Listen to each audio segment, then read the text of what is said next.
E é com muito prazer que nós recebemos hoje no Muda Mundo Tamo Junto a professora da Rede Municipal de Ensino de Porto Alegre, doutoranda em Educação, Carolina Chagas Schneider, que a partir de agora eu vou tomar a liberdade de chamar de Carol. Carol, muito obrigada por ter aceitado o nosso convite. É um prazer conversar contigo. Eu é que agradeço o convite, né? E estamos aqui para aprender juntos. Juntas. Essa é a ideia. Juntas. Quantas coisas a gente tem aprendido e tantas outras a gente ainda tem que aprender, especialmente nesse período, né, Carol, de pandemia. Conta um pouquinho pra gente como tem sido, né? Tu és professora de uma escola municipal, né, da rede aqui de Porto Alegre. Como é que tem sido essa experiência? Tu tens contato com teus alunos? Não tem? Olha, essa experiência ela tem sido assim bem complicada, né? E muito complicada em função das ações do nosso governo municipal. Não vou te dizer assim que seria simples de outra maneira. Eu acho que é algo muito difícil a gente tentar manter o vínculo, tentar manter um trabalho pedagógico à distância com crianças que não têm recurso, né? É muito diferente, por exemplo, os meus filhos, que no início ainda deu aquela confusão, aquele baque, assim, de tu ter que organizar a vida pelo virtual, mas que, bom, pega aqui, pega ali, cada um deles tem um computador para poder acessar, eles têm internet, e a gente está né, agora eles estão, graças a Deus, bem autônomos nas aulas deles. É muito diferente do que tu pensar numa família que vai ter que acessar a aula pelo celular, basicamente. São poucos os alunos, não vou dizer que não tem, né, porque aqui na escola que eu trabalho, na Vila Nova, eles têm um poder aquisitivo um pouco melhor do que outras escolas do município, mas um pouco melhor não significa muito bom, significa bem isso, um pouco melhor. Então, assim, posso te dizer que algumas famílias têm acesso pelo computador, mas são pouquíssimas. Na minha turma, eu acho que eu tenho 2 turmas, num total de 52 alunos, né, nos 2 turnos. E destes meus 52 alunos, eu posso te dizer assim, olha, que no máximo uns 5 teriam acesso a computador e internet banda larga, né, uma coisa tranquila. Grande parte deles tem acesso através de celulares pré-pagos, né? E um número também assim de uns 5, 7 crianças não tem acesso nenhum, que estariam dependendo totalmente do acesso gratuito que a prefeitura vinha prometendo desde que lançou a tal da plataforma virtual para a gente trabalhar. Nós temos que trabalhar por uma plataforma que é a Cortex, né? Temos, porque assim, o que aconteceu? Logo que começou a pandemia, a escola teve preocupação em manter o vínculo com esses alunos, com os que poderiam. A gente sabia que não iria atingir todos, né? Que nem todos teriam acesso. Então, nós fizemos um blog da escola, no qual nós disponibilizávamos algumas atividades para os alunos e alunas. Algumas professoras, que aí, como não houve uma orientação geral, assim, por parte da nossa secretaria, da nossa mantenedora, cada escola agiu como achou mais adequado naquele momento, e dentro das escolas, as professoras e professores também. Então, eu e algumas colegas fizemos os tais grupos de WhatsApp com as turmas, né? Então, assim, por isso que eu sei te dizer quem tem computador, né? Quem não acessa nada nunca, porque eu tenho esse contato mais, não vou te dizer diário, porque os grupos são bem silenciosos, mas um contato assim mais direto, né? Não é através de um blog ou através da plataforma Cortex. Eu tenho esse contato um pouco mais direto com as minhas turmas. E nós vínhamos com um vínculo mais aproximado, né, através das atividades do blog e com o WhatsApp. Quando entra a plataforma Cortex ali em junho, parece que estraga tudo. aquilo que já não estava perfeito, né? Porque eu tenho que pontuar isso, não era perfeito, era uma tentativa de tentar manter alguma rotina para aqueles alunos que teriam acesso, que não era o total dos alunos. Ficou pior ainda, porque daí a plataforma ela afastou mais, assim. Eu vinha com dos 52, eu tinha assim uns 38 que estava acompanhando pelo WhatsApp. Agora, no Cortex, eu tenho no máximo 22. Assim, o dia em que mais crianças corresponderam, né, às atividades, tem 22 entregas. Né? Então, caiu bastante. E porque acaba que, além de tudo, assim, as questões da vida mesmo, né, ficam mais complicadas na medida que a pandemia vai se estendendo cada vez mais, são mais famílias desempregadas, mais crianças, assim, no início lá, quando a gente falou em disponibilizar cestas básicas, era um número X, né, de famílias que precisavam. Esse número está dobrado agora, né? Então, assim, cada vez mais a coisa vai complicando mais, né? E o pedagógico tem ficado, assim, bem distante, porque por parte da nossa secretaria, o que interessa para eles é os alunos acessarem a tal da plataforma. E eles não têm preocupação nenhuma com aprendizagem neste momento. Eles querem é que acesse, né? Nós, do ponto de vista assim, das professoras, eu já, tipo, agora, quando algum aluno me entra em contato, que não conseguiu fazer alguma coisa, eu sempre respondo dessa forma. Agora tu faz o que tu puder, o que tu conseguir, sem estresse, né? Tem muita coisa que a gente tem que resolver neste momento. Então, assim, é o que conseguir. Quando nós voltarmos ao ensino presencial, a gente dá conta daquilo que não conseguiu se fazer durante esse período.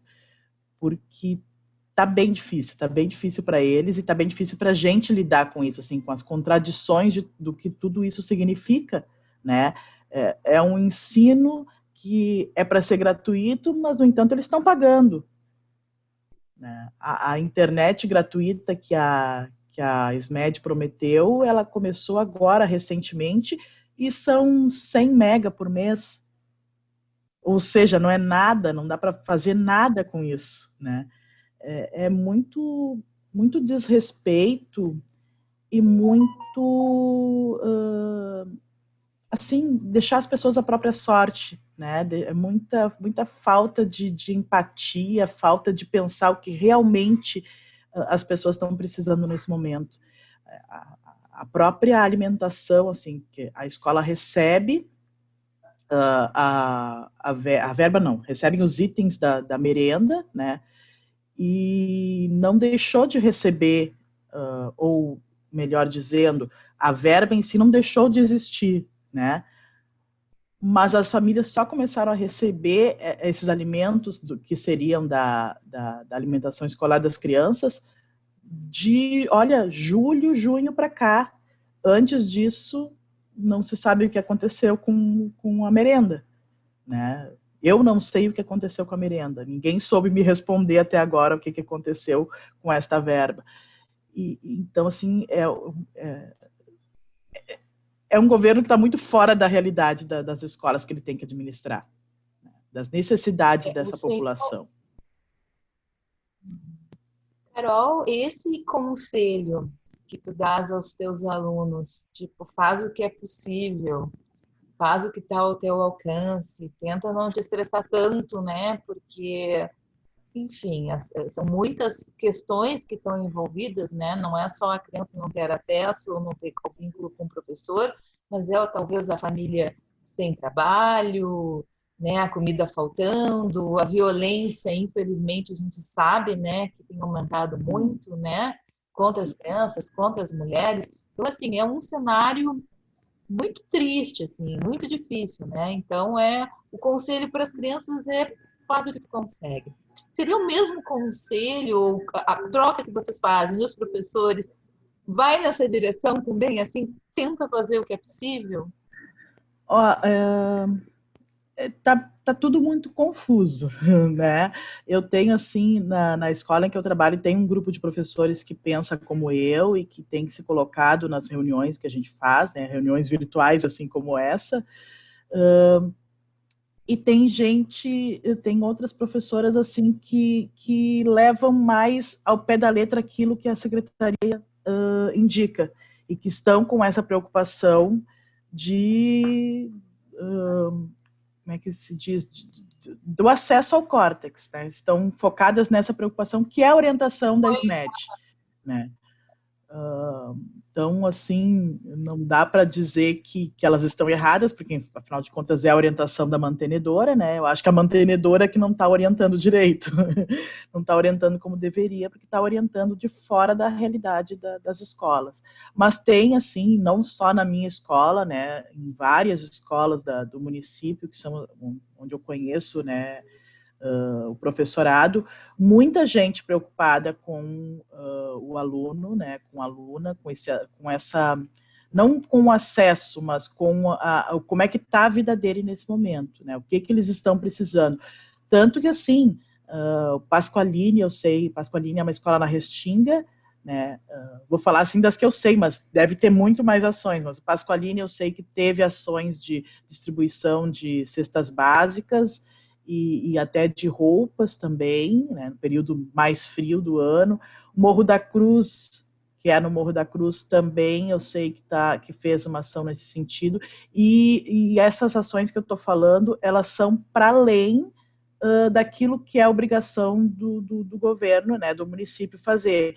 Foram ações assim que os professores organizaram, vaquinhas virtuais, compraram alimentação e disponibilizaram. Enfim, é para além, assim, né? Na verdade, é até ocupar ou suprir uma necessidade que o governo não está olhando. Mas não é de hoje, né, Carol, que o professor vai além, né?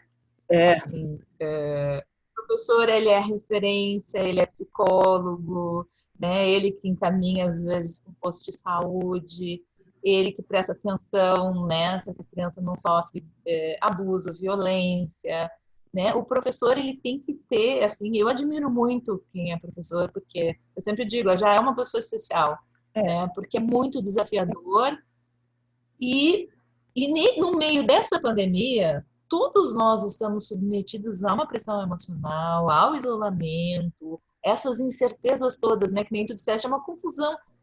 Quem disser que sabe o que vai acontecer e que tem clareza do que está acontecendo, eu acho que tá meio maluco, né? Porque não tem como ter muita clareza. Eu penso assim que a gente faz, né, tipo, essas ações que nós fizemos, elas estão, assim, do nosso ponto de vista, corretas, né, a gente está suprindo uma necessidade, mas, ao mesmo tempo, a gente tinha que ter o poder público ali, né, a gente não podia depender dessas ações dos professores, em todos os sentidos, assim, claro. Por exemplo, acontecem coisas horríveis às vezes nas escolas, como tu disseste ali, o professor é que vai ver o abuso, que vai né, receber essa criança, enfim. E o que acontece atualmente é que a gente tem uma rede de proteção, uma rede desfacelada, que quando tu vê esse tipo de coisa, tu não tem para onde encaminhar mais. Né? Tu não sabe, tu não tem mais o apoio, a FASC do município praticamente se foi, né, a assistência social. Nós tínhamos uma rede, me desculpa que eu não vou lembrar o nome agora dessa rede, que não é coisa que o pessoal do serviço de orientação sabe bem, mas tinha uma rede que tinha profissionais diversos que a gente indicava, né, para, olha, esse aluno aqui precisa de psicólogo, esse aqui, isso não existe mais. Então, a gente faz aquilo que a gente acha correto, aquilo que a gente acha que é o necessário, no caso, né, as cestas básicas nesse momento, mas o poder público tinha que estar lá fazendo esse papel, porque fica muito pesado para o professor, né? Ontem eu conversei com uma colega pelo Instagram e ela dizia isso, quando foi o Instagram derruba, né, a conversa quando chega num determinado momento. E aí estava acabando o tempo dela, eu falei que que a gente tinha mais 5 minutos se ela quisesse dar um recado para as pessoas, e ela começou a falar, quando ela foi falar, o final acabou. Mas ela estava justamente falando assim de quem cuida do cuidador, né? Pela toda a questão emocional, enfim, acaba que para o professor, para a professora, é muito pesado isso, né? Quem dera, assim, a gente pudesse entrar na sala de aula e só dar aula, porque As pessoas percebem, né, Carol, que é assim a importância da presença do Estado, né, para garantir uma educação pública igualitária, né? Porque se a gente tivesse as escolas, eu conheço muitas escolas e a gente está falando de Porto Alegre, porque nós moramos aqui, mas assim, infelizmente essa é a realidade da maior parte dos municípios brasileiros, né? Uhum. As escolas têm condições, às vezes tem escola que não tem água. Imagina voltar às aulas agora e a escola não tem nem água. Né? Então, imagina. O que ela me falou ontem. Tem internet. Então, assim, exigir do professor que ainda a questão pedagógica seja bem desenvolvida, me parece, eu sou leiga, mas só quando a gente estiver nessas condições mínimas, né? Uhum. Assim, de uma escola de verdade e que o poder público supra as outras questões. Aí sim, aí nós vamos pensar na qualidade mesmo da educação, né? Exatamente. Ontem, nessa conversa, ela trabalha com questão da saúde do trabalhador, e aí a gente está falando sobre os protocolos de retorno, que está se anunciando que daqui a pouco Porto Alegre vai retornar, mas ninguém tem acesso a protocolo nenhum do que seria necessário. E aí, um deles, ela me colocou que seriam lixeiras com tampa, né, lixeiras que fecham, que é necessário para retorno. Aí ela começou a história dizendo assim, olha só, depois que a prefeitura comprar lixeiras com tampa para todas as salas de aula, a gente começa a pensar o resto, porque isso é o básico do básico. E não tem.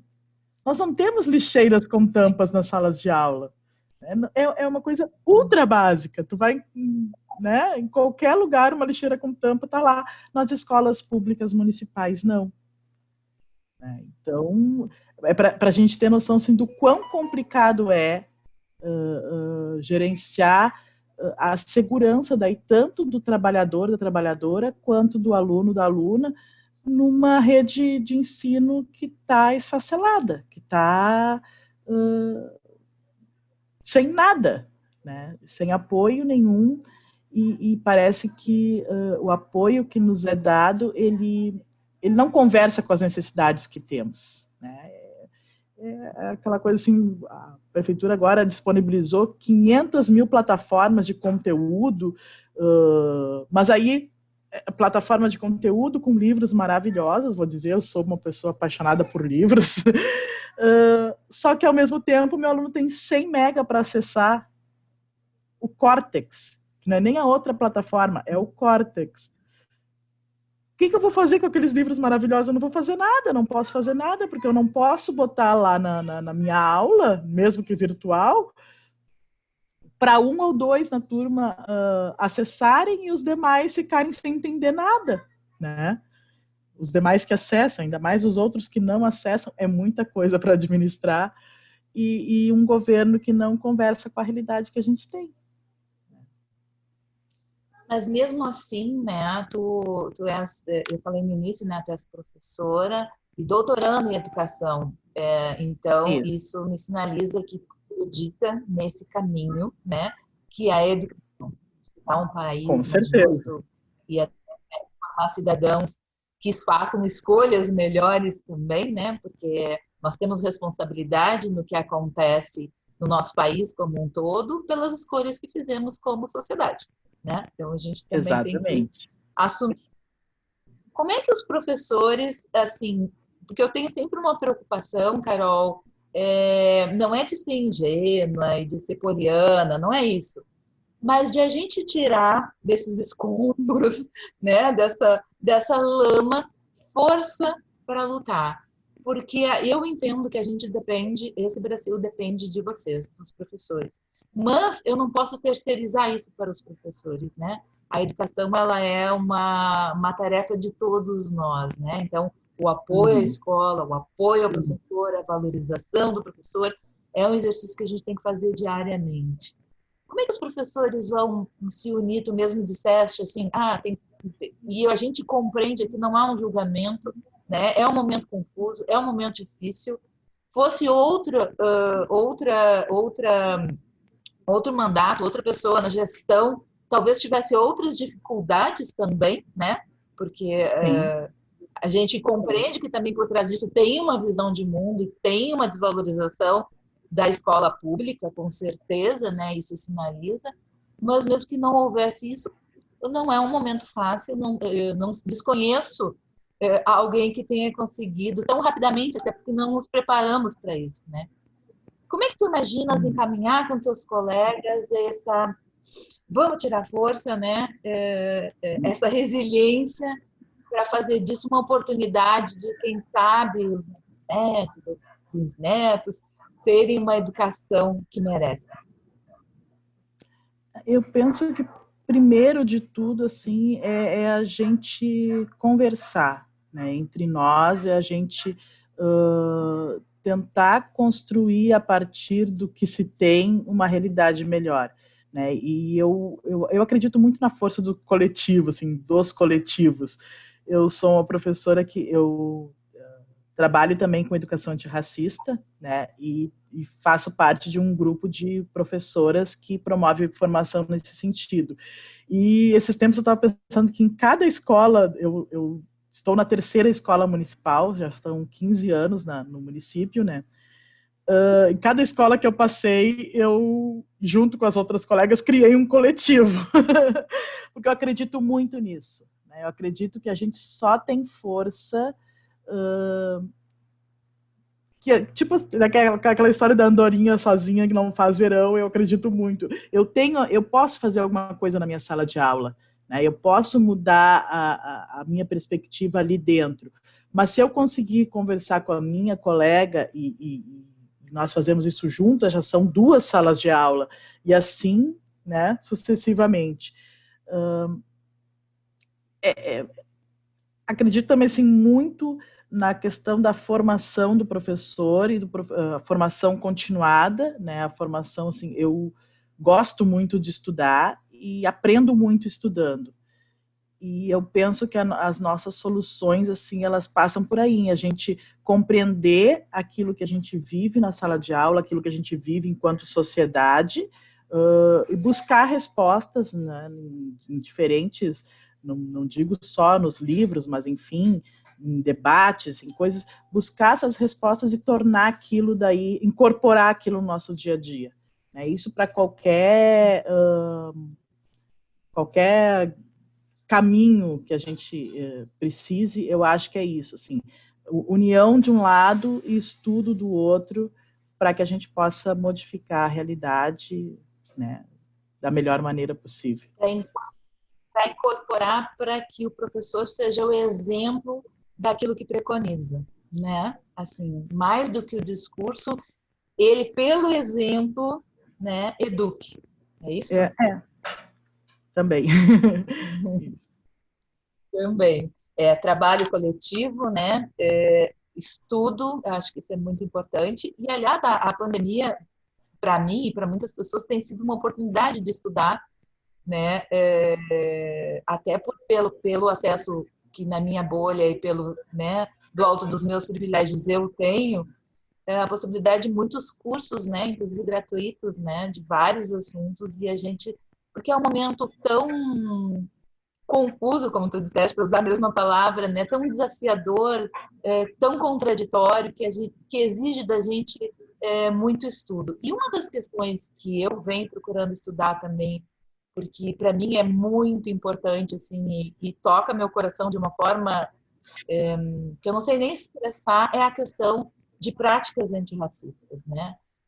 Eu venho até abordando esse tema nas entrevistas, porque eu acho fundamental, eu me espanto muito, né, com a dificuldade que muita gente tem, né, em assumir que somos um país racista, que há uma desigualdade gritante e que a gente tem que fazer alguma coisa, todos nós, todos os dias, para reparar, e nem que seja um pouquinho. Eu acho que isso vale também para a sala de aula, né, Carol? Se o professor faz com a sua turma aquele pouquinho, está valendo, né? Se ele conseguir inspirar outros professores, formar uma rede, melhor ainda.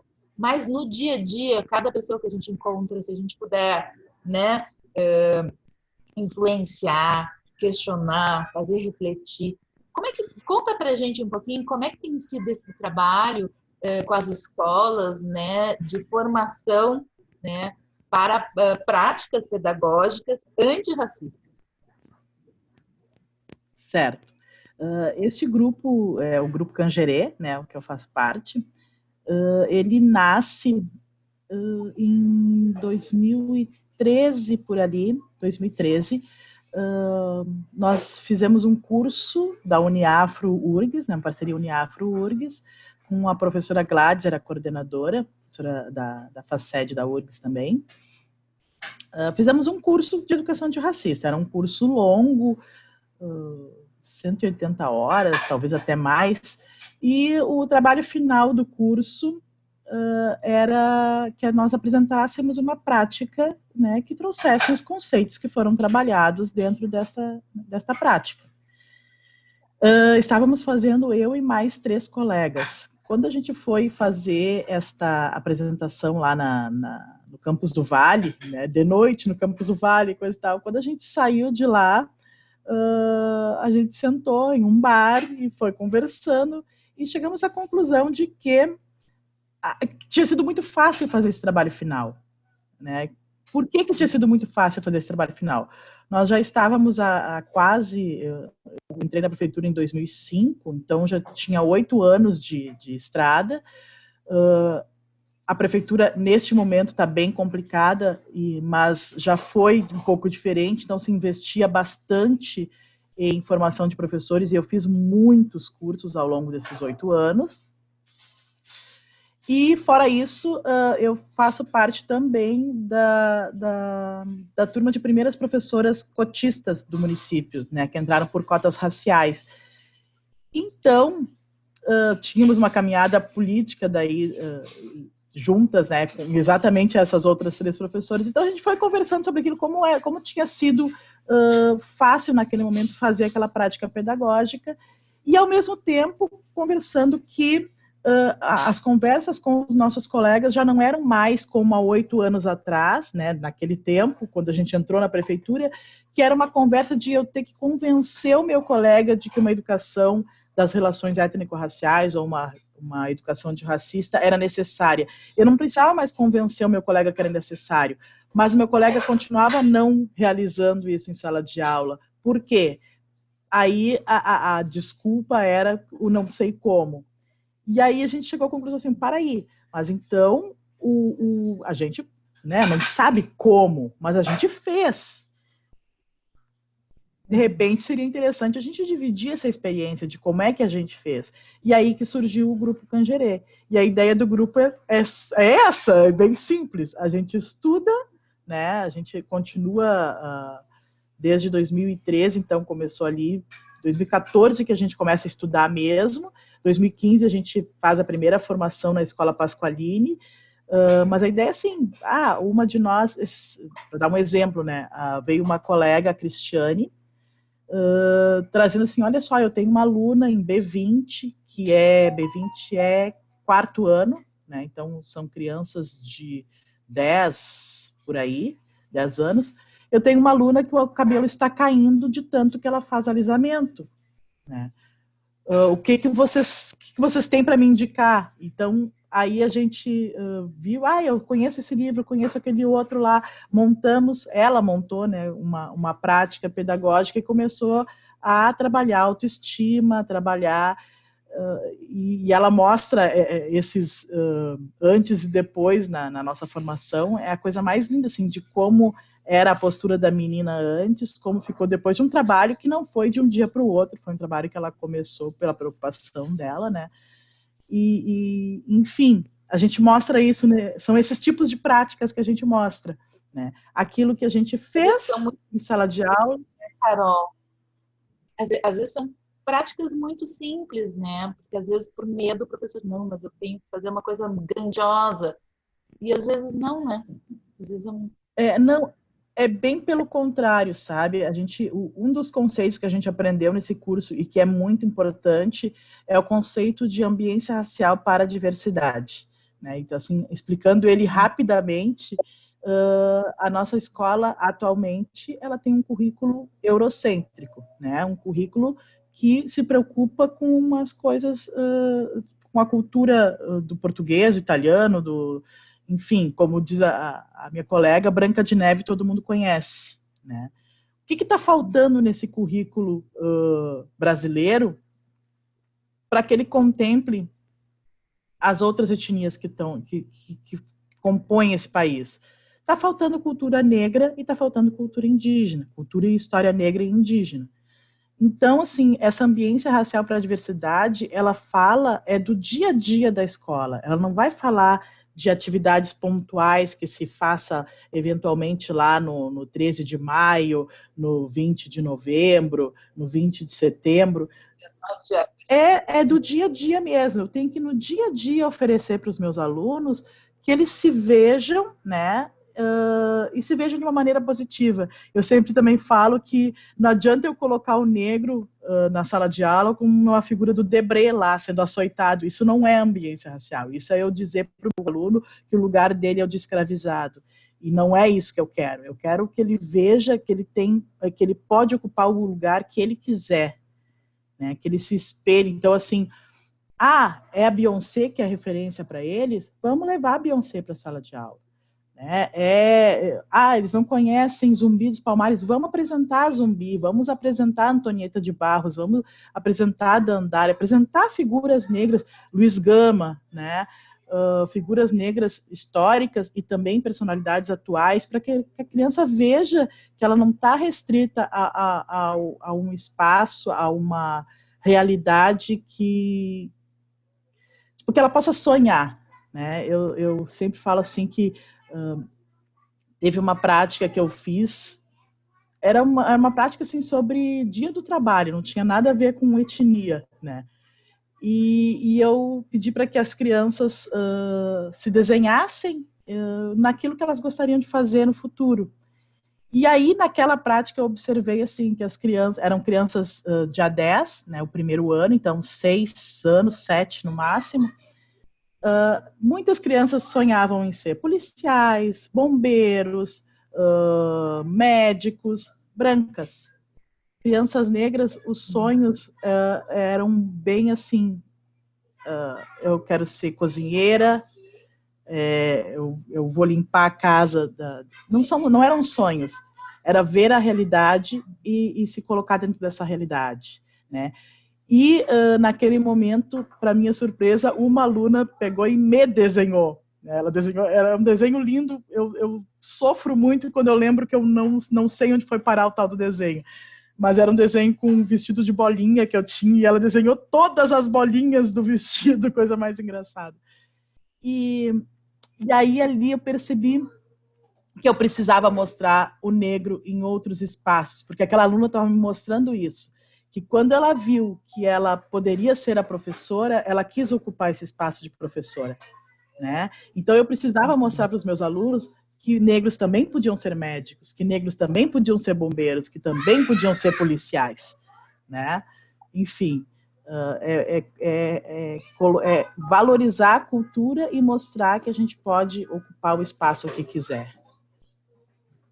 Contar uma outra história, né? Porque essa história que nos é só uma versão da história, né? Mas não é. A Larice da Frativos colocou que os alunos dela disseram que essa versão que nos contaram era só um rascunho. Né? Que a gente tem que agora contar a história mesmo. Carol, que a gente possa escrever juntas, né, uma nova história, né? A gente está com o lápis e a caneta na mão, né? Todos nós.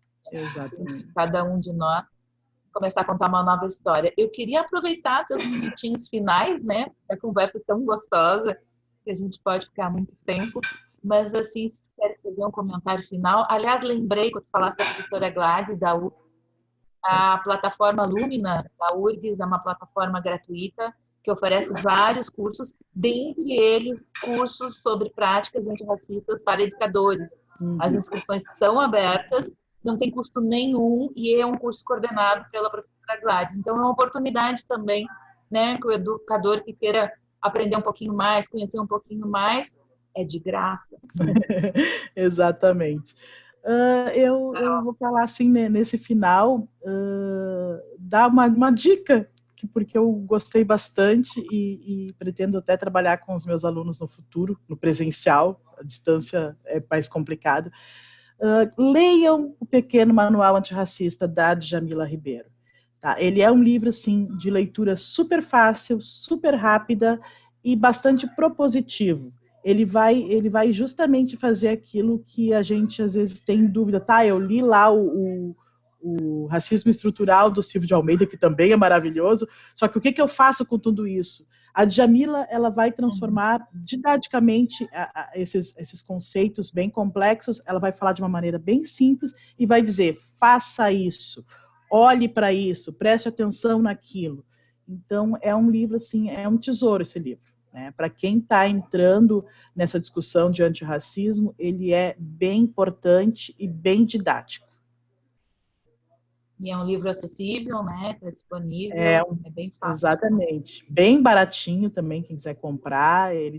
Eu não me lembro agora para dizer o custo, mas ele não é um livro caro, ele é bem baratinho.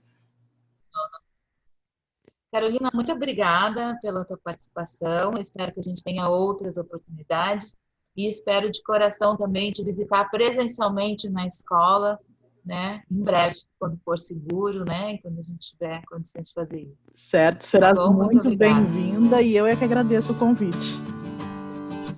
Bom, um beijo. Beijão.